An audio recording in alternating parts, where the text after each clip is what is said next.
ಮನುಷ್ಯ ವ್ಯಕ್ತಿತ್ವ ಇದ್ದಂಥ ಒಂದು ಮೌಲ್ಯ ಚಿಂತನೆಗಳನ್ನು ಮನುಷ್ಯ ರೂಢಿಸಿರ್ತಾರೆ. ಒಬ್ಬ ಅಧಿಕಾರಿಯಾಗಿದ್ದು ಸಮಾಜಮುಖಿ ಕೆಲಸ ಮಾಡಬೇಕು. ಒಬ್ಬ ಅಧಿಕಾರಿಯಾಗಿದ್ದು ಸಮಾಜಮುಖಿ ಕೆಲಸ ಮಾಡ್ತಾನೆ ಅನ್ನೋದಕ್ಕೆ ಆತ ನೈತಿಕತೆಯ ಒಂದು ಸಂಕೇತ, ಅದು ತೋರಿಸ್ತದೆ. ವ್ಯಕ್ತಿತ್ವ ಮೌಲ್ಯಗಳ ಬದುಕು ಹೆಂಗೆ ಮೌಲ್ಯವಾದ ಬದುಕಿದ್ರೆ ಆ ಮನುಷ್ಯ ನೌಕರಿ ಸರ್ಕಾರ ಜವಾಬ್ದಾರಿ ಕೆಲಸಗಳನ್ನು ಅಷ್ಟೇ ಪ್ರಾಮಾಣಿಕ ಮಾಡ್ತಾನೆ, ಸಮಾಜದ ಸ್ವಾಸ್ಥ್ಯದ ಬಗ್ಗೆ ಅಷ್ಟೇ ಪ್ರಾಮಾಣಿಕವಾಗಿ ಕೆಲಸ ಮಾಡ್ತಾನೆ. ಎರಡಕ್ಕೂ ಒಂದು ಪಗಾರ ಅದ, ಒಂದು ಪಗಾರ ಇಲ್ಲ. ಅವರಿಗೆ ಜನರಿಗೆ ತಿಳಿ ಹೇಳುವಂಥ ಕೆಲಸಕ್ಕೆ ಪಗಾರ ಏನಿಲ್ಲ, ಆದರೆ ಪಗಾರದ ಡ್ಯೂಟಿ ಪ್ರಾಮಾಣಿಕವಾಗಿ ಮಾಡ್ತಾರೆ, ಪಗಾರ ಇಲ್ಲದ ಡ್ಯೂಟಿನೂ ಕೂಡ ಮಾಡ್ತಾರೆ. ಬಹುಶಃ ಇದು ಇಂಥ ಅಧಿಕಾರಿಗಳನ್ನು ನಾವು ಇಡೀ ರಾಜ್ಯದಲ್ಲಿ ಎಲ್ಲ ಅಧಿಕಾರಿಗಳಿಗೆ ಆಗ್ಬೇಕಂತ ಬಯಸ್ತೀವಿ ನಾವು. ಯಾಕಂದ್ರೆ ಜನರ ಆರೋಗ್ಯನ ಕಾಪಾಡೋದು ಬಹಳ ಮುಖ್ಯ. ಸರ್, ಅಬಕಾರಿ ಇಲಾಖೆ ಮಾಡಬೇಕಾದ ಕೆಲಸನ ಪೊಲೀಸ್ ಇಲಾಖೆ ಮಾಡ್ತಾ ಇದೆ. ಹೆಚ್ಚಿನ ಕ್ರೈಮ್ ತಡೆಗಟ್ಟಬೇಕು ನಿಟ್ಟಿನಲ್ಲಿ ಅವರು ಬಹಳಷ್ಟು ಶ್ರಮ ವಹಿಸ್ತಾ ಇದ್ದಾರೆ. ಅಬಕಾರಿ ಇಲಾಖೆದವರಿಗೆ ಅವ್ರು ಮಾಡ್ಬೇಕಾದ ಕೆಲಸ ಮಾಡಲಿಕ್ಕೆ ಇವ್ರಿಗೆ ಸ್ವಲ್ಪ ಕೆಲಸ ಸ್ಥಳ ಕೊಡ್ಲಿಕ್ಕೆ ಏನಾರ ತಾವು ಒತ್ತಡ ಇರ್ತೀರ? ಈಗ ನಾನು ಪ್ರಿಯಾಂಕ್ ಖರ್ಗೆ ಅವ್ರ ಜೊತೆ ಬಹಳ ಅವರಿಗೆ ಈ ವ್ಯಕ್ತಿ ಬಗ್ಗೆನೂ ಕೂಡ ನಾನು ಪರ್ಸನಲ್ ಆಗಿ ಮಾತಾಡ್ತೀನಿ. ಮತ್ತೆ ಅಂಥದ್ದು ಏನಾರು ಬಂದಾಗ ಇವ್ರ ಜೊತೆಗೆ ನಾನು ಅದು ನಿಂತು ಸರ್ಕಾರ ಜೊತೆಗೆ ನಾನು ಈ ವ್ಯಕ್ತಿಗೆ ಪ್ರೊಟೆಕ್ಷನ್ ಕೊಡುವಂಥ ಕೆಲಸವನ್ನು ನಾನು ಇಲ್ಲಿಯವರ ಅಧಿಕಾರಿಗಳ ಪ್ರೊಟೆಕ್ಷನ್ ಆಯ್ತು. ನಾನು ಹೇಳೋದು ಹೊರದಾಗಿ ರಾಜ್ಯದಲ್ಲಿ ಅಬಕಾರಿ ಇಲಾಖೆ ನಿಯಂತ್ರಣ ಮಾಡಬೇಕಾದ ಕೆಲಸ ಪೊಲೀಸ್ ಇಲಾಖೆ ಮಾಡ್ತಾ ಇದ್ರು. ಪೊಲೀಸ್ ಇಲಾಖೆಗೆ ಒತ್ತಡದ ಕೆಲಸಗಳು ಬಹಳ ಇದಾವೆ.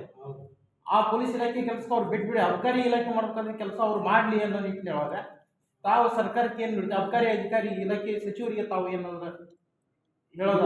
ಅದನ್ನೇ ಒಂದು ಮಾತನ್ನು ನಿಮ್ಗೆ ಹೇಳಿದೆ. 3 ಜನ ಜವಾಬ್ದಾರಿ ವ್ಯಕ್ತಿಗಳು, ರೆವಿನ್ಯೂ ಇಲಾಖೆ ಡಿಸಿನಷ್ಟೇ ಸಂಬಂಧ, ಎಸ್ಪಿನಷ್ಟೇ ಸಂಬಂಧ, ಮತ್ತೆ ಕಮಿಷನರ್, ಅಬಕಾರಿ ಕಮಿಷನರ್ ಈ ಸಮಾಜದ ಸ್ವಾಸ್ಥ್ಯವನ್ನು ಕಾಪಾಡೋದಕ್ಕೆ ಇವರಿಗೆ ಅಬಕಾರಿ ಕಾಯ್ದೆನೇ ಹೇಳುತ್ತೆ, ಇವ್ರಿಗೆ ಹಕ್ಕು ಕೊಟ್ಟಿದೆ. ಆದರೆ ಅದನ್ನು ಬಳಕೆ ಮಾಡಿಲ್ಲ, ಇವರು ಬಳಕೆ ಮಾಡ್ತಾ ಇದ್ದಾರೆ. ಇವರಿಗೆ ನೇರವಾದ ಸರ್ಕಾರಕ್ಕೆ ಉತ್ತರ ಹೇಳ್ಬೋದು, ನನಗೆ ಕಾಯ್ದೆಯಲ್ಲಿ ಅಬಕಾರಿ ಕಾಯ್ದೆಯಲ್ಲಿ ನಮಗೂ ಕೂಡ ಪ್ರಮುಖ ಪಾತ್ರ ಇರೋದ್ರಿಂದ ನಾನು ಅದನ್ನು ಪ್ರಾಮಾಣಿಕವಾಗಿ ಮಾಡ್ತಾ ಇದ್ದೀನಿ, ಕಾನೂನು ಬಾಹಿರ ಏನು ಮಾಡ್ತಾ ಇಲ್ಲ, ಇದು ಎಕ್ಸ್ಟ್ರಾ ಡ್ಯೂಟಿ ಅಲ್ಲ, ಡ್ಯೂಟಿ ಒಳಗೆ ಇದು ಡ್ಯೂಟಿ ಅಲ್ಲ, ಆ ಡ್ಯೂಟಿಯನ್ನು ನಾನು ಮಾಡ್ತಾ ಇದ್ದೀನಿ ಅನ್ನೋದು ಇವರು ಹೇಳಲಿಕ್ಕೆ ಸಮರ್ಥನೆ ಮಾಡಲಿಕ್ಕೆ ನೈತಿಕ ಬಲ ಇದೆ. ಅದ್ರ ಜೊತೆಗೆ ನೀವೆಲ್ಲ ಇದ್ದೀವಿ, ಸಮಾಜ ಇದೆ ಅವ್ರ ಜೊತೆ. ಯಾಕಂದ್ರೆ ಈ ಒಳ್ಳೆ ಕೆಲಸ ಮಾಡೋರಿಗೆ ನಾವು ಸಮಾಜ ಬೆಂಬಲಿಸಲಿಲ್ಲ ಅಂದರೆ ಅಂಥ ವ್ಯಕ್ತಿ ಹೆಂಗೆ ಬದುಕ್ತಾನೆ, ಹೆಂಗೆ ಉಳಿಲಿಕ್ಕೆ ಸಾಧ್ಯ? ಇಂಥ ಒಂದು ಒತ್ತಡದ ವ್ಯವಸ್ಥೆಯಲ್ಲಿ ಇವರಿಗೆ ಜನಬೆಂಬಲ ಅಂದರೆ ಜನಶಕ್ತಿನೇ ಒಂದು ಆಸ್ತಿ ಇವರು. ಈ ಜನಶಕ್ತಿನೇ ಆಸ್ತಿಯಾಗಿ ಅವರಿಗೆ ನಾವು ನಿಂತಾಗ ಮಾತ್ರ ಇವರಿಗೆ ಎಂಥದೇ ಒತ್ತಡ ಬಂದರೂ ಕೂಡ ಅದರಿಂದ ಹೊರಗುತ್ತೆ. ಅದ್ರ ಬಗ್ಗೆ ಯಾರು ಭಯಪಡ್ತಾರೆ? ಗ್ರಾಮೀಣ ಭಾಗದಲ್ಲಿ MSPRಗಳು ಭಾಳ ಆಗಿದೆ. ಅದರ ಸೇವಾ ಮಂಡಳಿಯಿಂದ ಏನು ಈಗ ನೋಡ್ರಿ, ಲೈಸೆನ್ಸ್ ಕೊಡೋದಕ್ಕೆ ನಾನು ಬೇಡ ಅನ್ನೋದಕ್ಕೆ ನಾನು ಇಲ್ಲೀಗಲ್ ಆಕ್ಟಿವಿಟೀಸ್ ಮಾಡೋದಕ್ಕೆ ತಡಿಬೇಕು ಅನ್ನೋದನ್ನು ಹೇಳಲಿಕ್ಕೆ ಸಾಧ್ಯ. ಸರ್ಕಾರದ ಪಾಲಿಸಿಯಿಂದ ನೇರವಾಗಿ ಪ್ರಶ್ನೆ ಮಾಡೋಂಥದ್ದು, ನಾನು ಔಷಧಿ ಒಳಗಿದ್ದು ನಾನೇನಾದ್ರು ಅಸೆಂಬ್ಲಿದೊಳಗೆ ನಾವು ಒಳಗೆ ಹೋಗಿದ್ರೆ ಇಂಥ ಮಾತಾಡ್ಬೋದು, ಕಾನೂನು ತಿಳ್ಕೊಳ್ಳಿ, ಅಧಿಕಾರ ನನಗಿಲ್ಲ.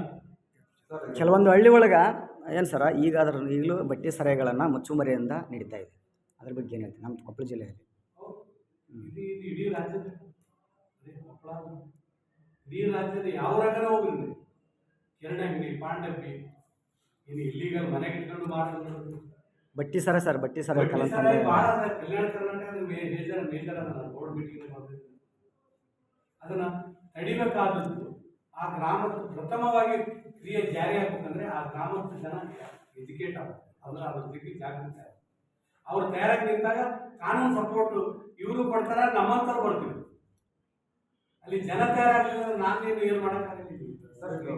ಹತ್ರ ಭಾರತದ ಬಟ್ಟೆ ವ್ಯಸನಾಗಲಿ, ಇದು ಅಕ್ರಮ ಮಾರಾಟಕ್ಕಾಗಲಿ, ನೀವು ಡಿಜಿಟಲೀಕರಣ ಆಧಾರ್ ಕಾರ್ಡ್ ಯಾಕೆ ಯೂಸ್ ಮಾಡ್ಬಾರ್ದು? OTP ಮುಖಾಂತರ ಒಬ್ಬ ವ್ಯಕ್ತಿ ಇಷ್ಟೇ ಕೊಡ್ಬೇಕು ಡೈಲಿ ಅನ್ನೋದು ಯಾಕೆ ತರಬಾರ್ದು? ಕೇರಳ ಮಾದರಿ ಅದು ಆ್ಯಕ್ಚುಲಿ ಸರ್ಕಾರಕ್ಕೆ ಸಲಹೆ ಕೊಡ್ಬೋದು.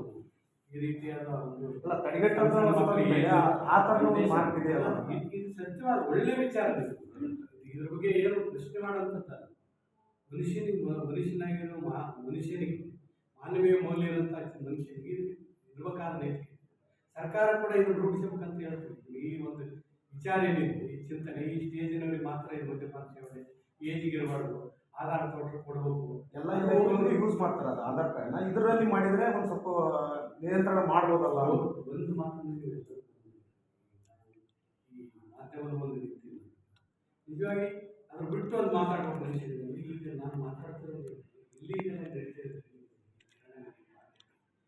ಇಲ್ಲ ಏನ್ ನೀವು ಕಾರ್ಡ್ ತೋರಿಸಿ ಅವ್ರಿಗೆ ಯಾ ಕಾರ್ಡ್ ತೋರಿಸಿ ತೊಗೊಂಡಿದ್ದೀವಿ ಬಂದಾಯ್ತು ಲೈಸೆನ್ಸ್ ಇದ್ದವ್ರ ಮೇಲೆ ಅದು ಮಾಡ್ಬೋದು ನೀವು ಅಲ್ಲ, ಈ ಬಂದಾಯ್ತು. ಬೇರೆ ಮಾಡ್ಬೇಕು ಏನ್ ಮಾಡ್ತೀವಿ ಆ ಕಾರ್ಡ್ ಎಲ್ಲಿಂದ